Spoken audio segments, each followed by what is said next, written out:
დიდი ქართველი პოეტი, ცისფერყანწელთა ორდენის დამაარსებელი, უახლესი ქართული პოეზიის ერთ-ერთი რეფორმატორი ტიციან ტაბიძე დაიბადა 1893 წლის 21 მარტს.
(1906 წლიდან ტიციანმა სწავლა ქუთაისის კლასიკურ გიმნაზიაში გააგრძელა. სწორედ აქ დაუმეგობრდა მომავალ ცისფერყანწელებს. 1913 წელს ტიციანმა მოსკოვის უნივერსიტეტის ფილოლოგიის ფაკულტეტზე ჩააბარა. სწორედ ამ ქალაქში გაიცნო ტიციანმა კონსტანტინე ბალმონტი, რომელსაც მოგვიანებით ვეფხისტყაოსნის თარგმანში ეხმარებოდა. როგორც ჩანს, ტიციანი ჯერ კიდევ ქუთაისში დაინტერესდა სიმბოლიზმით.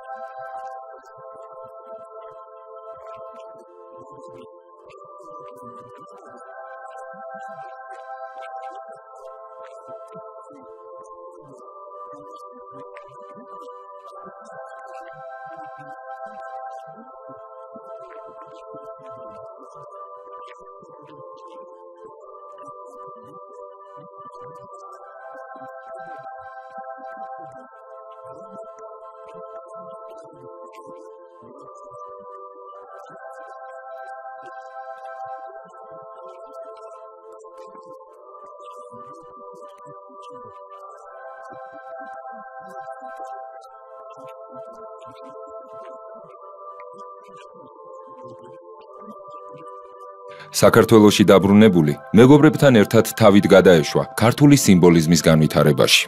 მისი შემოქმედებასავით ფანტასტიკური სიყვარული და ურთიერთობა აკავშირებდა ტიციან ტაბიძეს თავის მეუღლე, ნინო მაყაშვილთან. ნინო მაყაშვილი იყო განათლებული, ლამაზი ასული, რომელიც მუდამ საზოგადოებრივი ცხოვრების გულში იყო მოქცეული. საქართველოში მყოფი კონსტანტინე ბალმონტი თავისი საღამოს შემდეგ დახეტიალობდა თბილისის ქუჩებში. იგი შეხვდა ორ მომხიბვლელ ქალიშვილს, რომლებსაც ლექსების წაკითხვა შესთავაზა. ქალიშვილები დათანხმდნენ და ბალმონტი სახლში წაიყვანეს.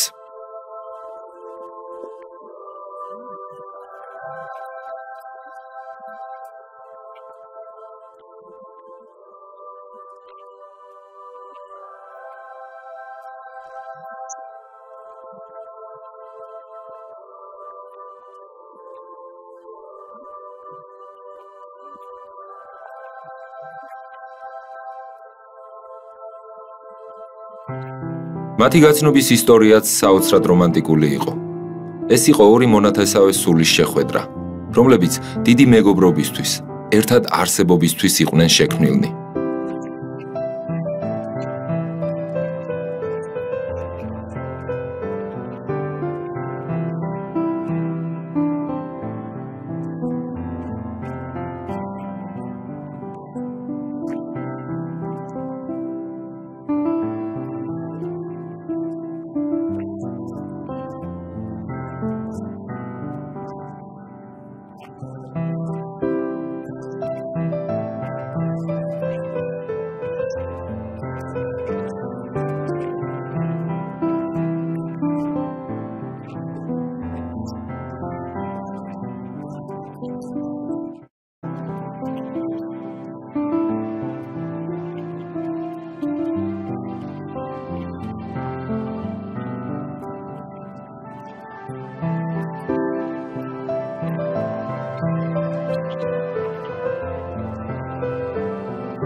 ნინო მაყაშვილი მალე ჩაება ცისფერყანწელთა ბოჰემურ ცხოვრებაში. დღისით მუშაობდა, მთელი ღამე კი პოეტებთან ერთად სეირნობდა თბილისის ქუჩებში.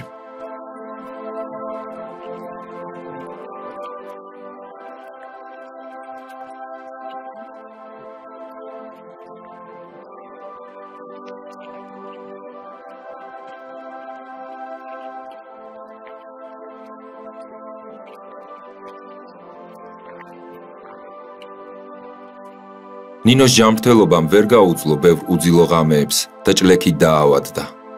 იგი სამკურნალოდ აბას თუმანში გაემგზავრა. ნინოს ყოველდღე მოსდიოდა წერილები, რომლებსაც უამრავი ადამიანი აწერდა ხელს.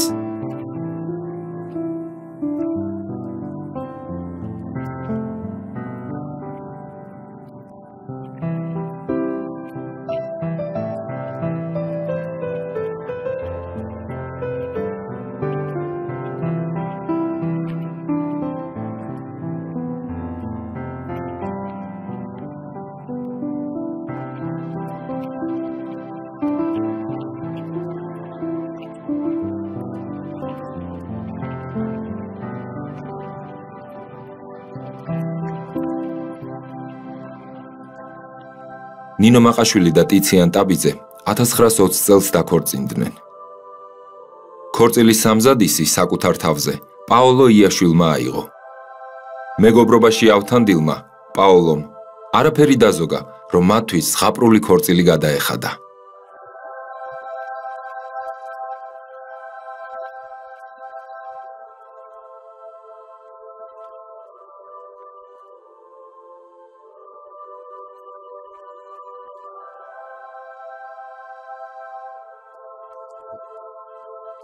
პაოლომ ბათუმიდან ჩამოიტანა ულამაზესი ყვავილები. საჩუქრად კი პიეროსა და კოლომბინას ფიგურები მიართვა.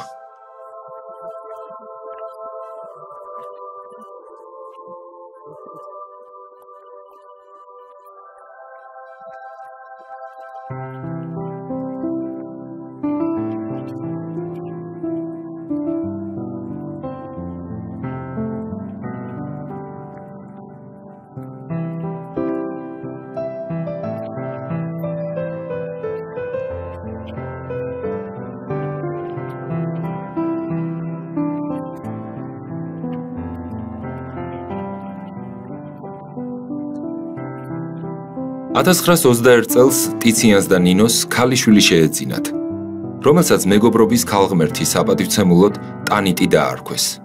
შემოკლებით კი ნიტას ეძახდნენ. ოჯახი საცხოვრებლად ბიძის სახლში გრიბოედოვზე გადმოვიდა. საოცრად თბილი ურთიერთობა ჰქონდათ მამაშვილს.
ტიციანი საოცრად კეთილი ადამიანი იყო. ის მუდამ მზად იყო დახმარებოდა როგორც ნათესავებს, ასევე უცხო ადამიანებსაც. შეეძლო უკანასკნელი კაპიკი ვინმე მასზე უფრო გაჭირვებულისთვის მიეცა.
ეს სიკეთის მადლი ტიციანის და ნინოს გარდა პატარა ნიტაშიც ბუდობდა.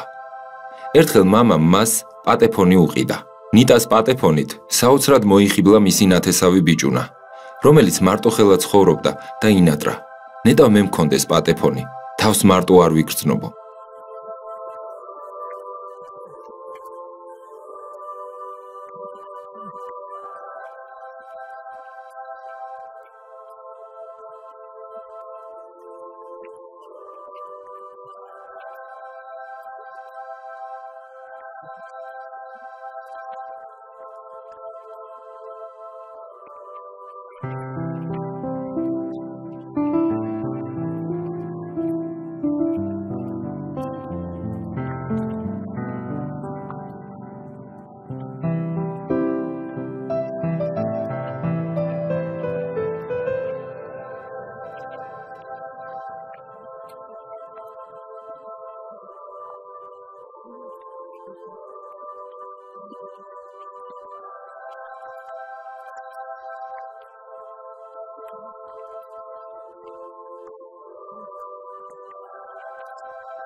ტიციანისა და ნინოს ბინა პოეტებისა და მწერლების ნამდვილი ნავსაყუდელი იყო.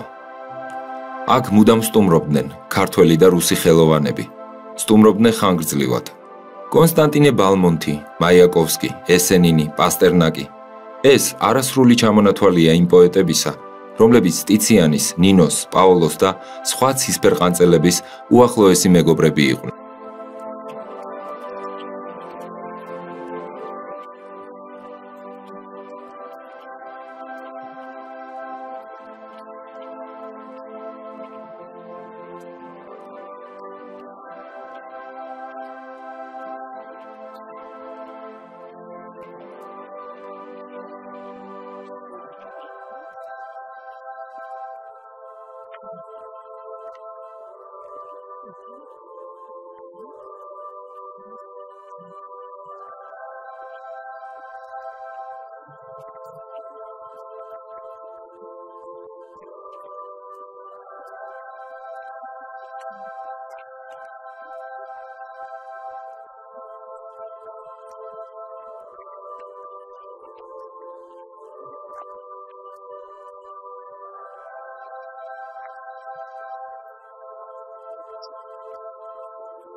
საოცრად ამაღელვებელია ბორის პასტერნაკისა და ტიციანის მეგობრობის ისტორია, რომელიც თაობებს გადაეცემოდა. პასტერნაკისთვის ტიციანის და ნინოს ოჯახი იქცა საკუთარ ოჯახად. ტიციანის დაპატიმრებისა და გაუჩინარების შემდეგ კი ნინოს და ნიტას კეთილდღეობა საკუთარ ვალად მიაჩნდა.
თუ მოხდებოდა ისე, რომ ტიციანი სახლში მარტო იყო, იწყებდა ლექსების წერას. ზურგზე დაწყობილი ხელებით ისე დადიოდა ოთახში, გეგონებოდათ ირწევაო. ირგვლივ ვერავის და ვერაფერს ვერ ამჩნევდა. ვერ ხედავდა ვერც პატარა ნიტას, რომელიც ასევე ზურგზე ხელებ დაწყობილი უკან დაზდევდა და მასავით ირწეოდა. ტიციანი ლექსს პირველად ნინოს აკითხებდა. შემდეგ კი წიგნებში ინახავდა. რამდენიმე ხანში უკან მოუბრუნდებოდა საგულდაგულოდ შენახულ ლექსს და თუ მოეწონებოდა, საბეჭდად მიჰქონდა. 1925 წელს თბილისში კომერსანტმა ქებაძემ გახსნა მინერალური წყლების პავილიონი, სადაც სამუშაოდ მიიწვიეს თბილისის 4 ულამაზესი ასული. მათ შორის ერთ-ერთი იყო თამუნია წერეთელი.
მოდი ნახესო, მიվել და ვნახე. და სჯობდა მაინც რომ არ მენახა. არქისტრატიგის მრისხანე სახე საკურთხეველის რომ დგას კარებთან. მე ბავშვი ვიყავ და არ ვიცოდი. ნათელა სისხლზე რისთვის ხარობდა, რა სიამაყის გულს აწვალოდი, როცა სარებზე თავებს ახმობდა. თამუნია წერეთელი ცოლად გაყვა ნიკოლოზ კახიძეს.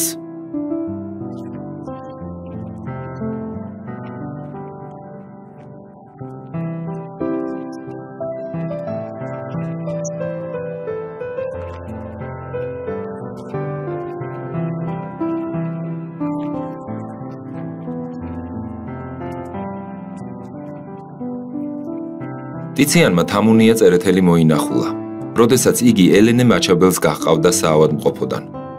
ეს იყო უსიტყვო შეხვედრა. ტიციანმა იმ გაზაფხულს შავი გაზაფხული უწოდა. რა დამავიწყებს იმ შავ გაზაფხულს? ბედი უბედურს სხვას რაღაც უზამს, სტირი სიცოცხლით კუბოს დამარხულს, გაუხარებელ დაფლეთილ მუზას.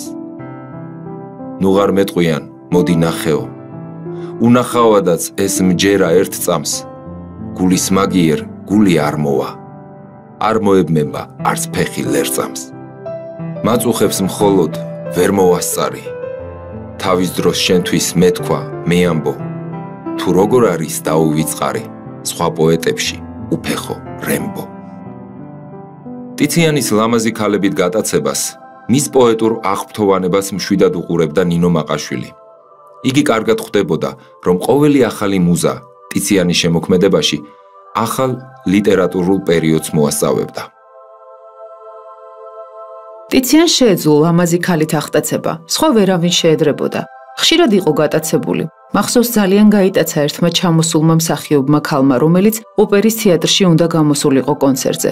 ტიციანი ამბობდა, რომ ის შესანიშნავადაც იცვამდა. იმ საღამოს კი რაღაც საუცხოო კაბაში იქნებოდა. საშა პარტნოისგან შევიტყვე, თუ როგორი კაბა იქნებოდა და საჩქაროდ თხოვე, ჩემთვის ისეთივე შეეკერა. ყველაზე რთული იყო ისეთივე შალის შოვნა. არავის აღმოაჩნდა, მაგრამ მაინც ჩამომიტანეს ბათუმიდან. დადგა კონცერტის დღე. ჩემი კაბა ჯერ დამთავრებული არ იყო და აქა-იქ ქინცის თავებით მომიწია შებნება. ოპერის თეატრში განგებ დავიგვიანე, როცა უკვე ფარდა ახდილი იყო და მსახიობის სცენაზე გამოვიდა. ძალიან ლამაზი კაბა ეცვა. მეც ზუსტად ისეთივეში აუჩქარებლად გავიარე მთელი ამფითეატრი და ჩემს ჩვეულ ადგილას მეორე რიგში დავჯექი. ყველა მე მიყურებდა. ტიციანს რესტორან ორიანტში სტუბრის პატივსაცემად ვახშმის მოწყობა უნდოდა. მაგრამ მე ვუთხარი, რომ რესტორანში ერთნაირ კაბაში გამოწყობილი ორი ქალბატონის მიპატიჟება უხერხულია და ჯობდა მხოლოდ მე მივეწვიე. Რაღაც იზამდა. ჩვენ ორნი და რაჟდენ გვეტაძე მთელი ღამე ვქეიფობდით. ტიციანი მხოლოდ იღიმებოდა, დამნაშავესავით. მსახიობებთან არ უმართლებდა. საბჭოთა ხელისუფლების გამარჯვების შემდეგ საქართველოში დაიწყო ცისფერყანწების ლიტერატურული ჯგუფის მხატვრულ-იდეური კრიზისი. 20-იანი წლების ბოლოს უკვე აღარ იწერება მოდერნისტული პროდუქცია, აღარც ავანგარდისტული ტექსტები. ისინი წერენ უკვე მეტნაკლებად ნაციონალური შინაარსის მისაღებ ტექსტებს, რომელშიც არ ჩანს აშკარა დაპირისპირება საბჭოთა სინამდვილესთან.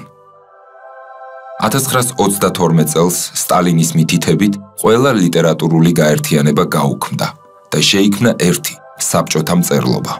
1924 წლის შემდეგ ცისფერი ორდენი თითქმის არ არსებობდა. ამ სისხლიანმა წელმა ჩააქრო მათი სილაღე. ჯგუფის თვითლიკვიდაცია ოფიციალურად 1931 წელს ალი არსენიშვილის მიერ დაწერილი დადგენილებით გაცხადდა, მაგრამ ცისფერყანწელთა სახელი ბოლომდე შერჩა. სტალინსა და ბერიას რეჟიმს გრიგოლ რობაქიძე ევროპაში გაექცა. კერძოდ გერმანიაში დასახლდა. მეორე მსოფლიო ომის შემდეგ ჰიტლერიანელად გამოაცხადეს. ამიტომ გერმანიიდან მოუხდა წასვლა. სიცოცხლის უკანასკნელი წლები გრიგოლ რობაქიძემ შვეიცარიაში მარტოობასა და სიდუხჭირეში გაატარა. ჩემი ნატრაა, როცა მე ამ სოფლად აღარ ვიქნები, მოდიოდეს ვინმე ქართველი დედა, ყოველ წელს მცხეთას, წიფობის, ჩემი დაბადების თვეში, სანთელს აანთებდეს პაციას ალოცავის წინ და ლოცვით ახსენებდეს ჩემს სახელს. მეც არასავთხოვ საქართველოს. ამოქმედებული ბოროტების წითელი მანქანისთვის ძნელი იყო წინააღმდეგობის გაწევა. ამ ფსევდოჰუმანური იდეოლოგიის გამო ადამიანებს უმიზეზოდ ხრეთდნენ. პირველი, ვინც წითელ ტერორს შეეწირა, იყო ნიკოლო მიწიშვილი.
თექვსმეტჯერ დაკითხეს ნიკოლო მიწიშვილი, თუმცა მისი დაკითხვის ოქმი ორჯერ გაფორმდა.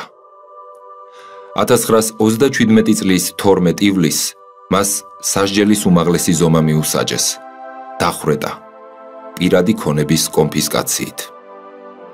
ახალი ხელისუფლებისთვის მიუღებლები გახდნენ პაოლო და ტიციანიც. პაოლოზე დავთარი 1929 წლიდან გაიხსნა ჩეკაში. გახშირდა დაკითხვები, იზრდებოდა ზეწოლა. ითხოვდნენ შეუძლებელს მისგან.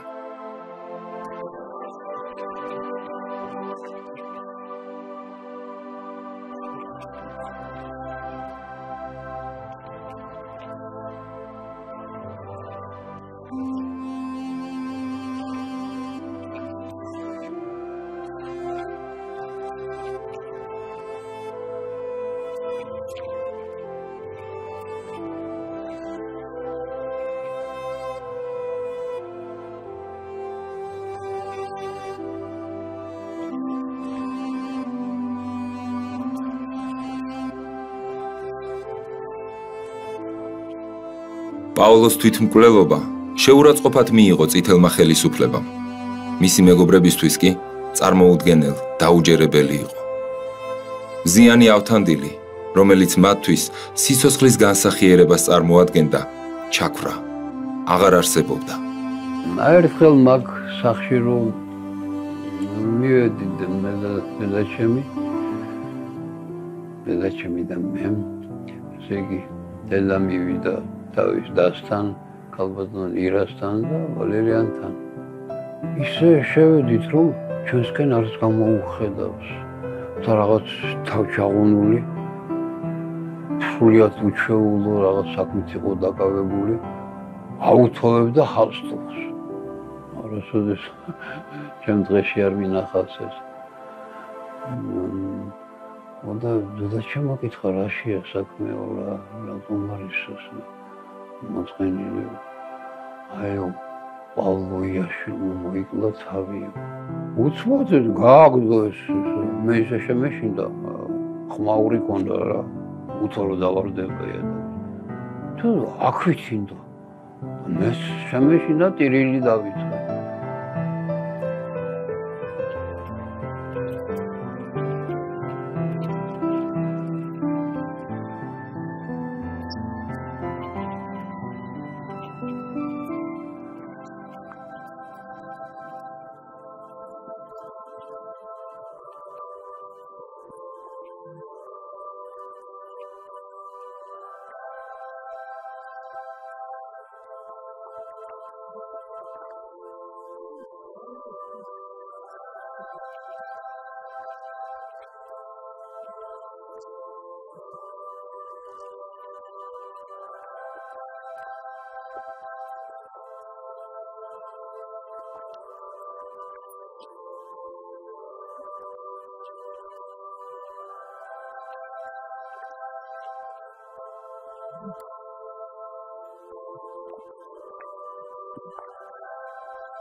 ორი თვე არ ზინებია ტიციანს.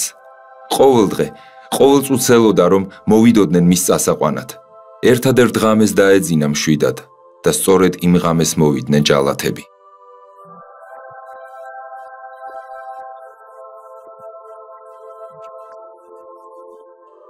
ღამის 3 საათი იყო, როდესაც ტიციანი წაიყვანეს. სწორედ იმ წამს გაჩერდა საათი მათ სახლში და მას შემდეგ აღარ ამუშავებულა. ერთ ღამეში გაჭაყარავდა ნინო მაყაშვილი ტაბიძე.